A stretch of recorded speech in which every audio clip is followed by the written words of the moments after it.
What's up guys, Alvaro here and welcome to the Bilingual Stock Market channel again. On this channel we talk about the markets, but we do it in English and Spanish as well, so you can pick your preferred language. And in this video I want to break down some technicals, guys. I have a lot to go over, so I want to go over S&P 500, NASDAQ 100, Russell 2000, the bad old 10-year Treasury Yield. I also want to break down from a technical standpoint AMC Entertainment, Ttcf, Moderna, Bitcoin, Robinhood. So we have a lot to talk about in this video. And the main idea is obviously try to, figure out what could be potentially happening in the markets next week. So without further ado, let's get right into the video. And the first element that I want to go over in this video is going to be the bad old 10-year Treasury Yield, the enemy of the stock market. So the 10-year Treasury Yield went down on Friday, guys. And what could happen tomorrow or in the course of next week with the 10-year Treasury Yield? So we have an important area of lower support for the 10-year at 1.44%. We are talking about a former area of support that acted as such on two occasions back in June. If this area of support happens to be broken to the downside, then I'm going to be looking at 1.39%, which is an area that coincides on the 4-hour chart with the 50 SMA. And in terms of overhead resistance, obviously we have to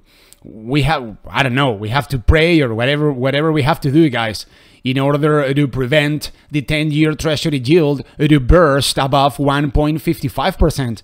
The 10-year failed on two occasions at 1.55% this week, and it failed over there because we are talking about a former area of support that acted as such on two occasions for this yield back in late May and also back in early June. So let's hope, obviously I hope for the 10-year Treasury Yield to break this support of 1.44% and maybe, yeah, why not? Get down to the 1.3% or so. That would be very positive. So yeah, watch out for the 10-year Treasury Yield, guys. What else can I say? Now let's go ahead and take a look at the S&P 500. And in the case of the S&P, we had a very solid day on Friday. The S&P went up 1.15% and it closed last Friday's trading session at 4,357 points. So I am going to zoom in here on the 4-hour chart. And guys, let me pull up rather the 1-hour chart, because I want to show you guys how the bears failed once again at 4,300. Remember that the bears were rejected at 4,300 back on September 20th, and on Friday they broke 4,300 to the downside. However, the bulls managed to find support at 4,288 points, 4,288, and then we saw a massive rally into the closing bell. So the bears keep on failing at 4,300. So obviously the most important task for the bears of the S&P out there is going to be next week is going to be taking on 4,300. If we take a look at the relative strength index of the S&P, it's at 43 points. So the S&P is no longer oversold. So maybe, guys, maybe the bears can do this homework. Maybe they can break 4,300 to the downside, and by doing so they could fill the gap down to 4,270, which is going to be the next important area of support for the S&P. We are talking about a former area of support that acted as such back on June 25th, sorry, and it also acted as resistance back on June 24th. And in the case of the bulls of the S&P, they need to first of all take on 43.93. 43.93 is a previous area of overhead resistance in which the bulls of the S&P failed on two occasions back in July. We are also talking about a former all-time high of the S&P. And the most important task, guys, would be bursting above 44.23. 44.23 is a previous area of overhead resistance in which the bulls of the S&P already failed on 1, 2, 3, and 4 occasions between July and August, but we are also talking about a former area of resistance that coincides with the 180 SMA on the 4-hour chart. And by doing so, guys, by bursting above 44.20, the bulls are going to be invalidating this death cross, this clear death cross that we can observe on the 4-hour chart. So those are the most important tasks for bulls and bears next week. And when it comes to the NASDAQ 100, remember guys that both indices can be affected by the 10-year Treasury yield. The most important sector inside the S&P 500 is the tech sector, obviously. However, if the 10-year Treasury yield happens to burst above 1.55%, that is going to be very beneficial for the financial sector, which is also a very important sector inside the S&P 500. So that would make things even inside the S&P. However, in the case of the NASDAQ 100, this is a whole different story, guys. This index is supposed to take a huge hit if the 10-year Treasury yield, if the bad old 10-year Treasury yield happens to burst above 1.55%. In the case of the NDX, the bulls managed to close above, 14,770 points. I told you guys in the video that we posted last Thursday that the most important area of defense that the bulls had to hold on Friday was 14,770 points, and the NASDAQ 100 closed last Friday's trading session at 14,791 points, going up 0.70%. So we can make the case over here that the bulls obtained a little, let's just put it that way, victory on last Friday. So the most important task for the bears of the NASDAQ 100 tomorrow is going to be breaking 14,770 points to the downside and filling the gap down, guys, to the area of support in which they failed on Friday at 14,588 points. 14,588 points happens to be a former area of resistance in which the bulls of the NASDAQ 100 failed back in June. So we are talking about a former area of overhead resistance that was broken to the upside and that now is acting as a new support. And in the case of the bulls, guys, and this is going to be, in both indices, guys, the bulls have still a lot to do. But in the case of the NDX, they need to reconquer 15,150 points, which happens to be an area of overhead resistance in which the bulls of the NASDAQ 100 already failed on 9 occasions. And we are also talking about a former area of support that acted as such back on August 20th. And mind you, we could be potentially seeing a death cross on the 4-hour chart on the NASDAQ 100 next week. Take a look at how the 50 SMA and the 4-hour chart is about to cross below this 180 SMA. So by bursting above 15,150 points, the bulls are going to be invalidating this potential death cross that is about to unfold in the NASDAQ 100. And now let's go ahead and take a look at the Russell 2000. And in the case of the Russell, this was the best performing index last Friday, going up more than 1%. And what's the most important task next week for the bulls? Take a look, guys, at how the bulls of the Russell closed right below this 180 SMA on the 4-hour chart. So obviously, the most important task for the bulls of the Russell is going to be filling the gap up to the next important area of overhead resistance at 2,310 points, which happens to be an area of overhead resistance in which the bulls of the Russell failed back on September 1st. And in the case of the bears, and this is going to be a very difficult task for the bears because they haven't been able to accomplish this task since pretty much February of this year. They need to take the Russell 2000 below, guys, 2,105 points, which has been definitely a line in the sand for the bears of the Russell 2000. Now let's go ahead and take a look at AMC Entertainment. And someone lost a lot of money on AMC on Friday, guys, because someone purchased 60,000 call options that expired last Friday with a strike price of $40, and AMC ended up going up on Friday 1.05%, and it closed last Friday's trading session at $38.46. So whoever purchased those call options ended up losing all of the money that was invested in those call options. So $38 was held as lower support for AMC on Friday. So there are two very important tasks for the apes of AMC next week, guys. The main task is going to be holding $38 as lower support. Remember, guys, that $48 is a previous area of resistance that acted as such on 2 occasions back in August. But we are also talking a former area. We are also talking about a former area of support that acted as such for the apes of AMC on 2 occasions back in early June.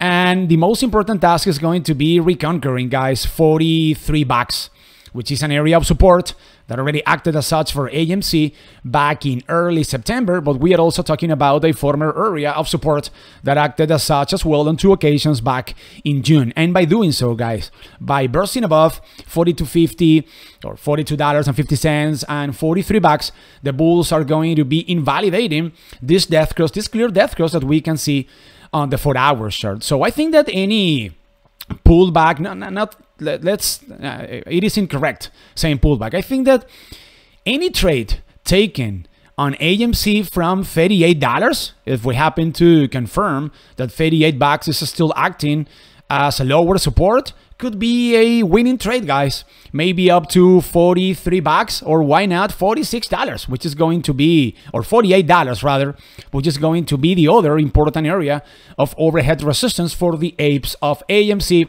So watch out for $38, still providing a good support. And if we take a look at the relative strength index of AMC, it is at 50 points, guys. Very, but very healthy from a technical standpoint. So I wouldn't be surprised if we see this gap being filled up to $48 in the course of next week. And now let's go ahead and take a look at good old Moderna. And in the case of Moderna, guys, I took a loss on Friday. Let me show you, by the way, because the indices were falling off a cliff. This was as soon as the trading session opened. And on top of that, the NASDAQ and the S&P 500 were looking very ugly. And you guys know that most of the drug companies that are working on vaccines were very affected on Friday because Merck announced that its treatment against COVID-19 has an efficacy of more than 50%, which are good news, but obviously were bad news for the companies that are making vaccines, right? So in the case of Moderna, I took something like a loss of $115. That's fine, guys. This is business as usual. So I purchased 20 shares at $345, and afterwards, because I let's say got stopped out of this trade at around 10:30 a.m., 11 a.m., something like that, Eastern Standard Time. And afterwards, guys, what do you know? Moderna ended up going up to $348. So I took an unnecessary loss. Let's just put it that way, but that's fine. I stuck to my plan. We were dealing with a very volatile trading session, and Moderna was looking like a falling knife. So I said to myself, if I take this trade, I am going to place a stop loss, and I did it. I actually didn't place a stop loss, guys. I think that I actually applied a mental stop loss. So I stuck to my plan. That's fine. Okay. So I paid $6,905, and I sold out of my shares at $339.51, and I was paid $6,790. So I ended up taking a $115 loss. That's fine, guys. Business as usual. Okay, Moderna went down on Friday 11.37%, and it closed last Friday's trading session at $341. So I am going to zoom in here on the 4-hour chart. And guys, my plan, and by any means, guys, I want to take a revenge trade on Moderna. That's not the case. I am a sure trader, and I have the emotional means in order to avoid revenge trading. But if Moderna, this is the case that I want to make when it comes to this trade. If on Monday, if tomorrow we happen to see a quick drop of Moderna as soon as the trading session opens down to $318, I think that that's a spot in which Moderna is very likely to find support, first of all, because we can see that the relative strength index of Moderna is very low. It is at 17 points. But additionally, we are talking about a former area of lower support that already acted as such for the stock of this company back on July 27. So if Moderna happens to fall off a cliff on Monday, tomorrow, as soon as the trading session opens, I am going to be waiting for the stock of this company at 318 bucks. I think that if this scenario happens to play out, Moderna is going to be due for a relief rally, in which case I am going to be looking at 362 bucks as a possible price target. 362 bucks is a previous area of support that acted as such for Moderna back in late August, but it also acted as lower support on 2 more occasions in the course of August. And we are also talking about a former area of overhead resistance in which the bulls of Moderna felt on July and August as well.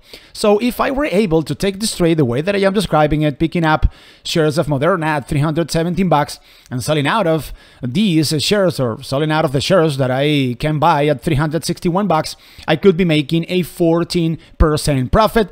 This would definitely make up for the loss that I took on a Friday in the case of Moderna. And the next stock of this video. Now, let's go ahead and take a look at Bitcoin, guys, which is going to be the third asset. Let's just put it that way that I want to go over in this video. So as of now, Bitcoin is trading at $47,957. You guys know that I am investing on Bitcoin at a long term. Let me show you the position that I own as of now on Bitcoin. So I own 0.29 Bitcoin at an average cost of $38,000. I wish it were $38. I would be a millionaire, guys.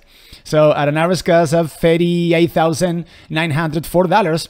And as of now, I have an unrealized loss of $2,642. But you guys know that I am an ultra Bitcoin bull. So I am my price target. And you Bitcoin birds can laugh at me if you want. My price target is $11 trillion market cap. Is an $11 trillion market cap. And when Bitcoin hits that market cap, I am thinking about a price target when it comes to the actual price of Bitcoin of $580,000. So this is a long-term investment for me. This is a no touch. I can add. I would be adding more Bitcoin to this position, but I am not selling any of my Bitcoin until it gets up to an $11 trillion market cap. And take a look at this, guys. So the supply of Bitcoin on the exchanges is decreasing in a very dramatic way. So I truly believe that the best is yet still to come. Okay, take a look at this yellow line. So this yellow line is the current supply, or the supply of Bitcoin on the exchanges, and this gray line is the price of Bitcoin.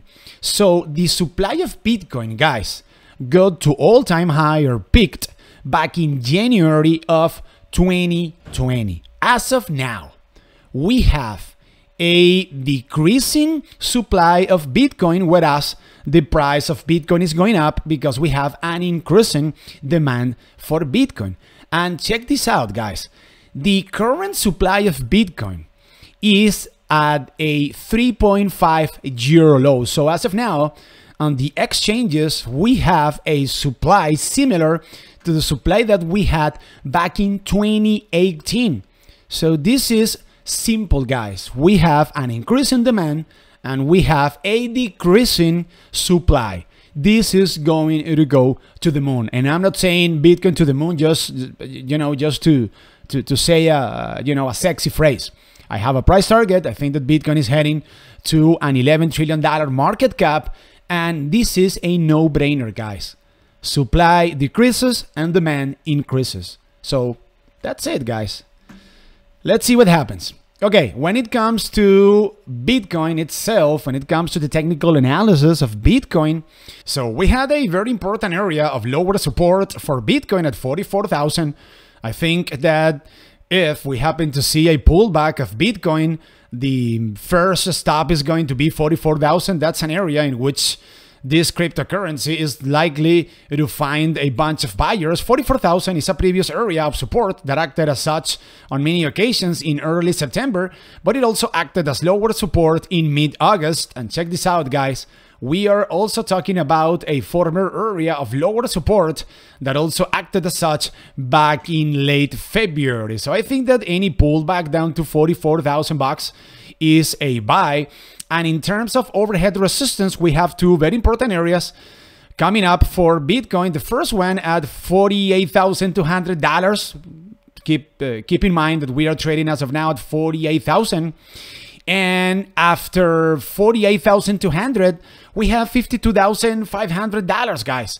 And mind you, if Bitcoin happens to burst above $52,700, let's say ish, the next gap that is going to be filled, and that is going to be filled eventually, mark my words, is going to be up to $60,000, guys. So I think that the train is about to departure, and 44,000, if we happen to see a pullback, is going to be a buy, no doubt about it. That would be a spot in which I would consider adding more Bitcoin to my long-term position. If we take a look at the relative strength index on the daily chart, it is at 59 points. So Bitcoin is at a very healthy spot in terms of the relative strength index. So don't be surprised, guys, if we see Bitcoin in the upcoming days taking on $52,500 and filling the gap up to $60,000. And keep also in mind, guys, that Bitcoin and the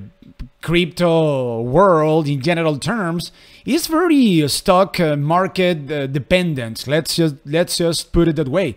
So we are leaving behind September, which is the worst month of the year for the stock market, and we should be entering into the best 2 months of the year for the stock market, and therefore for the crypto, let's say, world, November and December. So I think that the likelihood of seeing Bitcoin at $60,000 or above $60,000 into the end of this year is very, but very likely. And now let's go ahead and take a look at Robinhood markets, which ended up going down on Friday 0.43%, and it closed last Friday's trading session at $41.90. And I bought this dip on Friday, guys. Let me show you.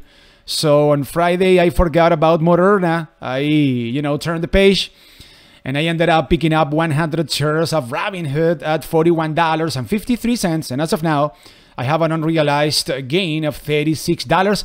Keep in mind, guys, that Robinhood announced recently that they are going to offer to all Robinhood customers digital wallets. That is very positive, guys. I actually own my long-term position of Bitcoin on Robinhood, and that's something that I am concerned about, is that I can neither transfer crypto to anyone else, and I cannot be transferred Bitcoin.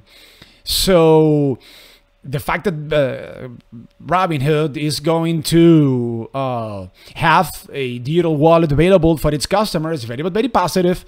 And they announced that they are going to, let's say soon, offer a digital wallet for Robinhood customers. However, we don't have a specific date yet for the customers of Robinhood to be able to have access to a digital wallet.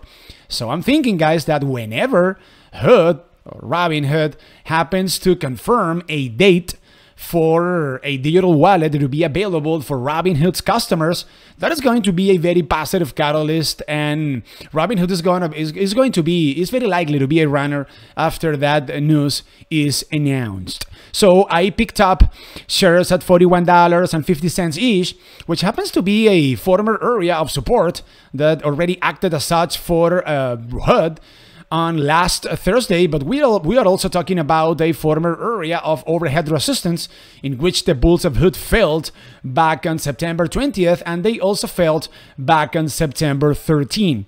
So my plan, guys, when it comes to the position that I just showed you, would be adding 100 more shares if I happen to see a process of consolidation of HUD slightly above $41.40.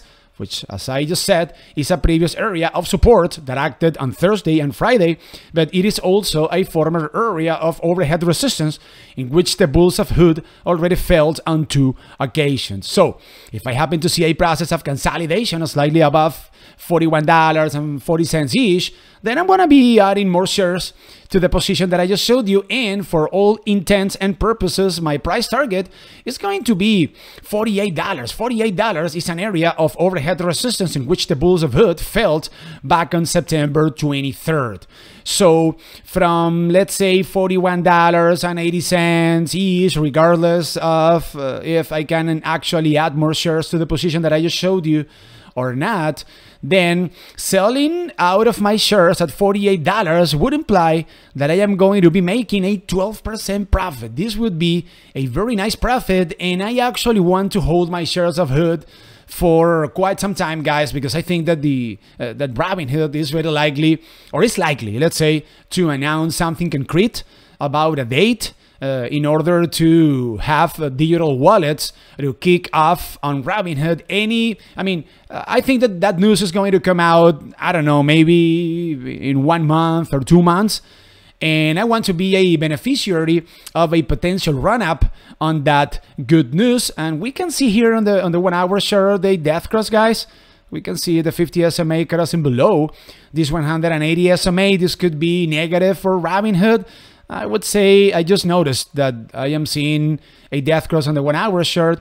So if $41.40 happens to be broken to the downside, watch out for $40. $40 is a previous area of support that already acted as such for Hood back on September 20th. It also did it back on September 13th, and lastly, it did it back on September 8th. I would be willing to pick up more shares of Hood at $40-ish, no doubt about it. And the last stock of this video is going to be the good old Ttcf. And in the case of Ttcf, let me pull up here the 4 hour chart. The chef went up on Friday 0.33%, and it closed last Friday's trading session at $18.49.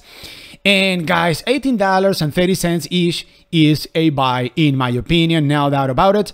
$18.30 is a previous area of overhead resistance in which the chef failed back in early May, but we are also talking about a former area of support back from mid-March. If I happen to see, and I am, highlighting this left and right here on the channel, if I happen to see a process of consolidation of the chef slightly above $18.30, I am going to be willing to pick up some shares of the stock of this company, maybe 200 or 250 shares.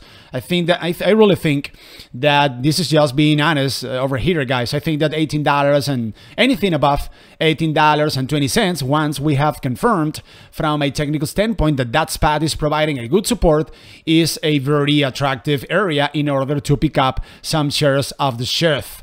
So if I happen to, as I just said, pick up 200 or 250 shares of the chef near, let's say, $18.30 or $18.40, then my price target is going to be the next important area of overhead resistance for the chef near $22. $22 is an area in which the bulls of Ttcf failed back on June 30th, but we are also talking about a former area of overhead resistance in which the bulls of the stock of this company failed back in mid-March.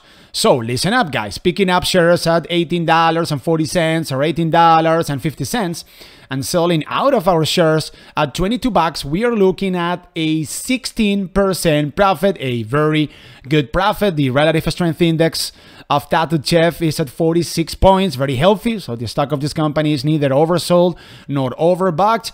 And yes, we can make the case that over here we can see another death cross. You guys can see the 50 SMA on the 4 hour chart crossing below the 180 SMA. So I think that maybe if the chef breaks $18, the support of $18.20 to the downside, what are we talking about? $16? But, and as I just said in the case of Hood, guys, I don't mind buying shares of the Ttcf near $18.30. And maybe having to add more shares at a lower price near $16.